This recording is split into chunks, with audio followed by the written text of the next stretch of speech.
بسم اللہ الرحمن الرحیم. او من جانب واحد، طے تھا کہ تصادق دو کلیوں کے درمیان میں جانب واحد سے ہو، ایک ہی جانب سے ہو، تو فعام و اخص مطلقاً، تو اس کو کہا تھا یہ عموم خصوص مطلق ہوگا. ان کے درمیان نسبت بھی پھر بیان کر دیا تھا، عموم خصوص مطلق کے درمیان. بنا پر جو ہے دو کلیوں کے درمیان اگر تصادق جو ہو ایک طرف سے ہو پورے طور پر، تو اس کو کہا جائے گا عموم خصوص مطلق. وَنَقِيضَاهُمَا بِالْعَكْسِ، اور ان دونوں کا نقیض جو ہوگا ان کا الٹ آئے گا. عام کا نقیض خاص آئے گا، خاص کا نقیض عام آئے گا، الٹ ہی بن جائے گا. یہ تو متن تھا، اسی کو شارح علیہ رحمت شرح میں لیں گے اور اس پر دو دلیلیں بھی دیں گے کہ اس کا نقیض عکس کیوں ہوگا. وَنَقِيضَاهُمَا بِالْعَكْسِ، کہتے ہیں ان دونوں کا نقیض عکس کیا ہوگا. یعنی یہ سمجھ لیں پہلے جن عینین میں نسبت عموم خصوص مطلق کی تھی، تو یہ بتانا یہاں سے بتا رہے ہیں کہ ان کے نقیض میں کیا نسبت ہوگی. یعنی جن عینین میں بتایا تھا آپ کو عین اور نقیض، جو پہلے ذکر ہوتا ہے ابتداءً اس کو عین کہا جاتا ہے، جو ذکر بعد میں جو کیا جاتا ہے اس کو نقیض کہا جاتا ہے. اور کسی چیز کے نہ ہونے کو نقیض بھی کہا جاتا ہے. ہر شے کے رفع کو وہ ایک نقیض کہا جاتا ہے. انسان اس کا نقیض بنے گا لا انسان، حیوان اس کا نقیض بنے گا لا حیوان. اور نقض یعنی پہلے بات کی نفی نقیض کھلاتا ہے.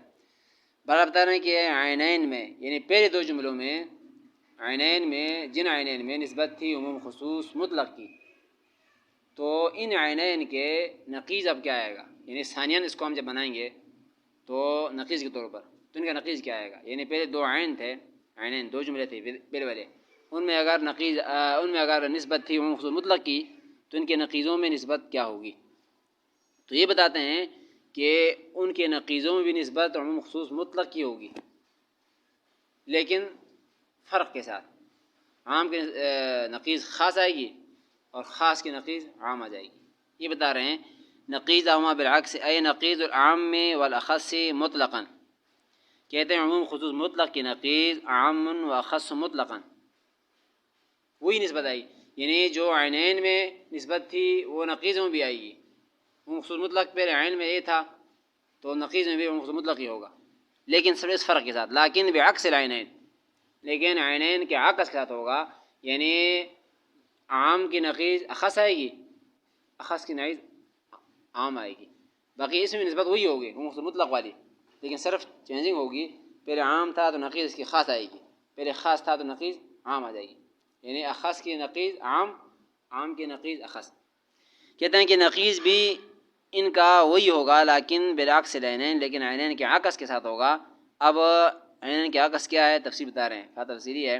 فنقیض العام اخص ونقیض الاخص عام، یعنی مطلب اس کا بتا رہے ہیں کہ عام کا جو نقیض ہوگا وہ اخص ہوگا اور اخص کا جو نقیض عام ہوگا. اصل میں مطلق جو ہے اس کی مثال دیا تھا حیوان اور انسان کا.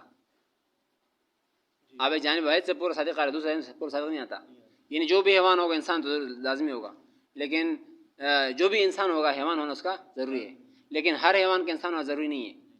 یہ نسبت کا یہ عین تھا. مطلب پہلے جملہ ہم نے یہ پڑھا تھا، نسبت یہ پڑھا تھا اور یہ مثال دیا تھا. اب اس کے نقیض میں کہتے ہیں کیا نسبت آئے گی. کہ ان کے نقیض میں بھی نسبت لا جب لگائیں گے تو نسبت وہی بنے گی پھر بھی مطلق والی، لیکن صرف فرق یہ ہوگا جو عام تھا اس کا نقیض خاص بنائیں گے، جو خاص تھا اس کے نقیض عام بنائیں گے. اب انسان اور حیوان پہلی مثال ہے، اب اس میں لا لگا تو نقیض بن جائے گا، لا حیوان لا انسان، یہ نقیض بنے گا. لیکن پہلے کے ساتھ تھوڑا فرق یہ آئے گا کہ یہاں پر جو پہلے جو عام تھا حیوان عام ہے ظاہر ہے، اس کا نقیض اب خاص بن جائے گی. اور انسان پہلے خاص ہے، اصل میں انسان خاص ہے یعنی عین میں پہلے جملے میں، اب نقیض میں جا کر عام بن جائے گا، عام بن جائے گا، نقیض اس کے عام آ جائے گی. تو یہ بتا رہے ہیں فنقیض العام میں اخص، کہتے ہیں عام کی نقیض جو ہوگی الٹ جو ہوگا وہ اخص آئے گا، اور جو اخص تھا پہلے جملے میں یعنی انسان اس کی نقیض ہوگی عام. یعنی اب گویا کہ یہاں مطلب اس کے بنے گا کل ما صدق علیہ نقیض العام صدقہ علیہ نقیض الاخص. آگے بتائیں اس کا مطلب جو ہے ہم جو ہے الٹ سے اس کا نقیض آئے گا تو اس کا مطلب بتا رہے ہیں کہ جہاں جہاں عام کی نقیض پائی جائے گی وہاں اخص کی نقیض پایا جانا ضروری ہے. جہاں عام کی نقیض پائی جائے گی وہاں اخص کا نقیض پایا جانا ضروری ہے. لیکن جہاں اخص کی نقیض پائی جائے گی وہاں عام کی نقیض پایا جانا ضروری نہیں ہے. ایک منٹ کے سوچیں، یعنی عام کی نقیض کیا ہے؟ لا حیوان.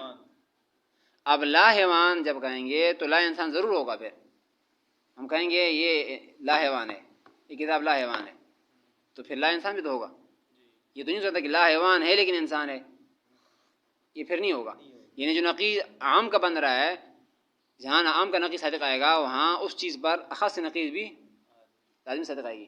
ہم کہیں یہاں پر جو ہے یہ الماری یہاں پر جو ہے لا حیوان ہے، حیوان نہیں ہے، تو لا انسان خود بخود ہوگا. عام کے نقیض صادق آ رہی ہے، جب لا حیوان اس پہ صادق آ رہا ہے تو لا انسان بھی صادق ضرور آئے گا یہ. لیکن جہاں جہاں اخص کی نقیض صادق آئے گی وہاں عام کی نقیض صادق آنا ضروری نہیں ہے. میں کہوں یہ موبائل لا انسان ہے تو کیا، میں کہوں گدا لا انسان ہے تو کیا حیوان سے بھی نکل جائے گا؟ لا انسان تو ہے لیکن لا حیوان نہیں ہے بلکہ حیوان ہے. تو جہاں نقیض عام کی اخص کی صادق آ رہی ہے وہاں پر عام کی نقیض صادق نہیں آئے گی. یعنی جہاں انسانیت سے نکل جائے تو وہ حیوان سے نہیں نکلتا، حیوان پھر بھی رہے گا. انسان کے علاوہ دیگر جتنے حیوان ہے انسان سے تو خارج ہے، لا انسان ہے سارے. بکری کو ہم کیسے لا انسان، لیکن لا حیوان نہیں کہہ سکتے، حیوان تو ہے وہ. لیکن جہاں پر لا حیوان ہوگا پھر وہاں پر لا انسان ہونا ضروری ہے. سمجھ گئے؟ یہ بتا رہے ہیں یعنی کل ما صدق علیہ نقیض العام، جہاں جہاں عام کا نقیض صادق آئے گا، یعنی کتاب کی مثال دیا تھا صدق علیہ نقیض الاخص، اخص کا نقیض بھی صادق آئے گا. کتاب لا حیوان جب ہو گیا تو لا انسان بھی ہوگا. ولیس کل ما صدق علیہ نقیض الاخص سے صدق علیہ نقیض العام. لیکن یہ نہیں ہو سکتا کہ جہاں جہاں اخص کے نقیض صادق ہے وہاں پر عام کی بھی صادق آ جائے. ایسا ہو سکتا ہے کہ اخص کی نقیض تو ہو لیکن عام کی نقیض نہیں بنے گا، وہ بلکہ عین عام بنے گا، نقیض نہیں بنے گا. وہ لا جب بتایا کہ ہم جو گدا لا انسان تو ہے لیکن اب وہ اخص کے عام کے نقیض نہیں بنے گا، یعنی حیوان کی لا حیوان نہیں کہیں گے بلکہ حیوان ہی ہوگا، عین ہوگا. یہ اس کا مطلب بتا رہے ہیں. اب اما الاول، یہاں سے دو کو ایک دعوے ہو گئے. عام کے نقیض ہو تو اخص کے نقیض وہاں پر صادق آئے گی، لیکن اخص کے نقیض یہاں پر ہو عام کے نقیض یہاں پر نہیں ہوگی. اب اس کو یہاں پر جو کہتے ہیں گویا کہ دو دعوے ہیں، ان کو دو دلیل ثابت کریں گے. ایسا کیوں نہیں ہوتا؟ جہاں پر عام کے نقیض اور اخص کی ہوتی ہے لیکن جہاں اخص کے نقیض ہو تو وہاں عام کی صادق نہیں آئے گی. یہ کیوں نہیں ہوتا؟ تو دو جب دعوے ہیں تو ان کو دو دلیل سے ثابت کریں گے. اما الاول، پہلے والی بات، یعنی جہاں عام کی نقیض ہو تو وہاں اخص کی نقیض ہوتی ہے. فَلِأَنَّهُ لَوْ صَدَقَ نَقِيضُ الْعَامِّ عَلَى شَيْءٍ، اگر ہم مان لیں کہ اگر صادق آ جائے نقیض العام، عام کا نقیض علی شیء کی چیز پر، بدون نقیض الاخص سے، اخص کے نقیض کے بغیر. عام کا نقیض تو کر لیں، ہم کہیں یہ لا حیوان نہیں ہے یہ کہہ دیں اور ساتھ اخص کی نقیض نہ کریں، یہ انسان کے، تو پھر ہم کہیں یہ انسان ہے، یہ کہنا پڑے گا. پھر میں کہہ رہا ہوں یہ کتاب حیوان نہیں ہے اور ساتھ انسان نہ ہونے کا نفی نہیں کر رہا، تو پھر یہ کہنا پڑے گا یہ انسان ہے، حالانکہ تو ہو نہیں سکتا، پھر یہ ہو نہیں سکتا. تو یہ بتا رہے ہیں، کہتے ہیں کہ عام کی نقیض کے ساتھ اخص کے نقیض کو ماننا پڑے گا. عام کے نقیض کے ساتھ اخص کے نقیض کو ماننا پڑے گا. اگر نہیں مانو گے تو پھر نتیجہ کیا ماننا پڑے گا؟ اخص عین اخص ماننا پڑے گا. غین اخص مان، یعنی انسان کو ماننا پڑے گا. پھر غین اخص کو مانو گے تو اخص کا پائے جانا بغیر عام کے عین عام پایا جائے گا، بغیر عین اخص کا پایا جائے گا بغیر عین عام کے، عام کے پائے جانے کے بغیر اخص پایا جائے گا. یعنی انسان ہوگا لیکن حیوان نہ ہو، ایسے لازم آئے گا. پھر حالانکہ یہ لازم ملزوم ہے، یہ باطل ہے. کہ مطلب یہ ہے کہ آپ اخص جو خاص تھا انسان، اس کے نقیض نہیں مانتے ہو کسی چیز میں. موبائل میں آپ جو ہے یہ آپ مان رہے ہو کہ انسان حیوان نہیں ہے لیکن ساتھ انسان کا نفی نہیں کر رہے ہو، تو پھر انسان ہی مانو گے. جو اخص تھا اس کا عین مانو گے، اور عین تو یہ تھا کہ ان کا انسان ہونا. اب اس کو ہم انسان مانیں تو انسان اس کو مان رہے ہیں بغیر کس کے؟ حیوان کے. حالانکہ یہ ہو نہیں سکتا کہ حیوان نہ ہو اور انسان بیچ میں کسی ہو جائے، کوئی اور چیز بن جائے. تو یہ کہتے ہیں کہ جہاں عام کی نقیض ہوگی وہاں اخص کی نقیض آپ مان لو گے، ماننا آپ کو پڑے گا.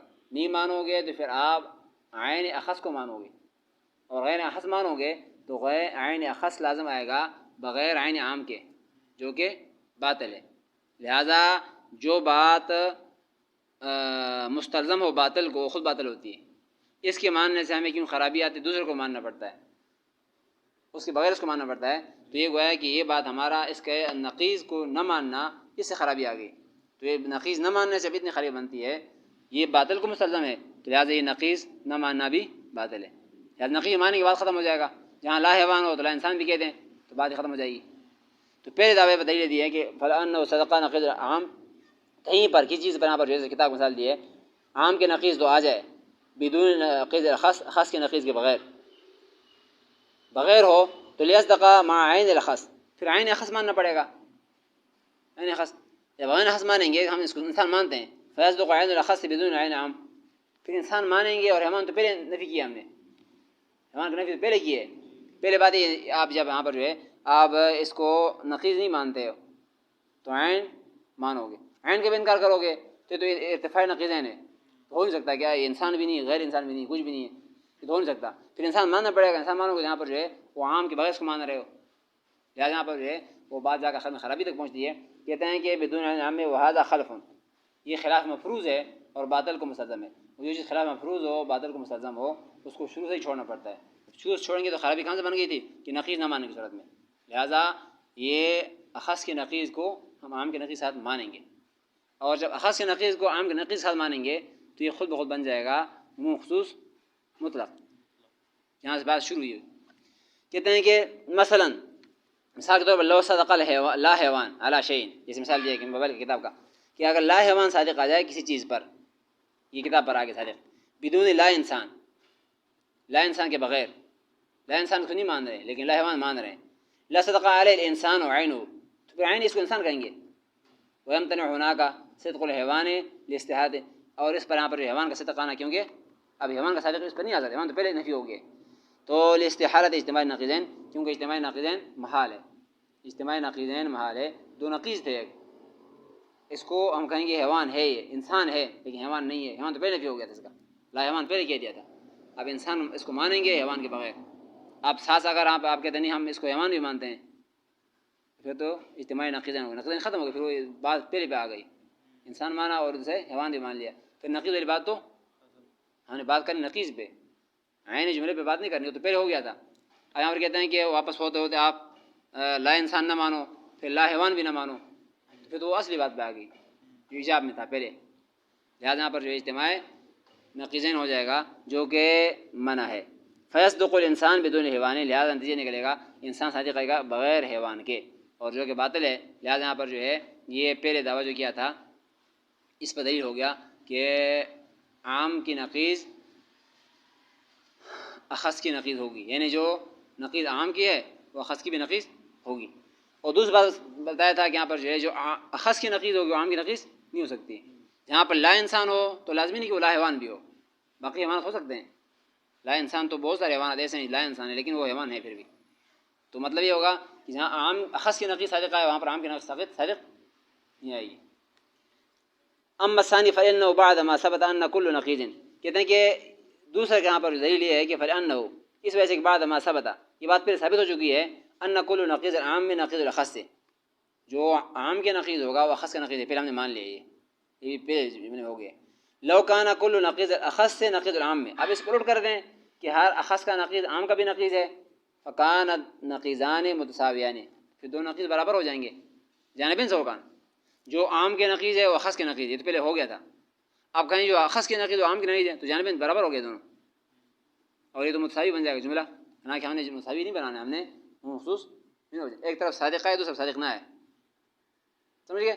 اب یہ بھی معنی مطلب ہے کہ جو عام کے نقیض ہے وہ اخص کے نقیض پہلے مان لیے، آپ کہیں کہ جو اخص کے نقیض ہے وہ عام کی بن جائے، یعنی انسان نہ ہونا یہ حیوان بھی نہ ہو، پھر تو جانب سے برابر ہو گیا نا، اور اس کو متساوی کہتے ہیں کہ دونوں طرف پورے صادق آ رہا ہو۔ دوسری بات کہتے ہیں کہ وکان نقیضان متساویان، دونوں نقیض متساوی ہو جائیں گے، فیکون نقیضاہما وہما العینان متساویان، جب جس چیز کا نقیض متساوی ہو تو اس کا عین جو پہلے جملہ تھا وہ بھی متساوی ہوتے ہیں، جیسے کل پرسوں پڑھا تھا کہ کیا نام ہے تساوی کا نقیض بھی تساوی آتا ہے، جہاں پر کہتے ہیں کہ جس کا نقیض تساوی ہو تو وہ جملے خود بھی تساوی ہو جائیں گے، لما مر، کیونکہ پہلے گزرا ہے، فقان العینان اعم و اخص مطلقاً، حالانکہ یہاں پر جو ہے ان کے عین عام اخص مطلق والے جملے کی بات چل رہی ہے، واضح خلف، یعنی ہم نے کیونکہ بات شروع کی تھی عموم خصوص مطلق کی، اور اب یہاں پہ جا کر اگر ہم نقیض اس کے نہیں مانیں گے تو یہ دونوں متساوی ہو جائیں گے، حالانکہ وہ متساوی کی بات کرنی نہیں ہے، ہم نے نقیض بیان کرنا تھا عموم خصوص مطلق کا. حاضہ خلف، لہٰذا یہ خلاف بن جائے گا.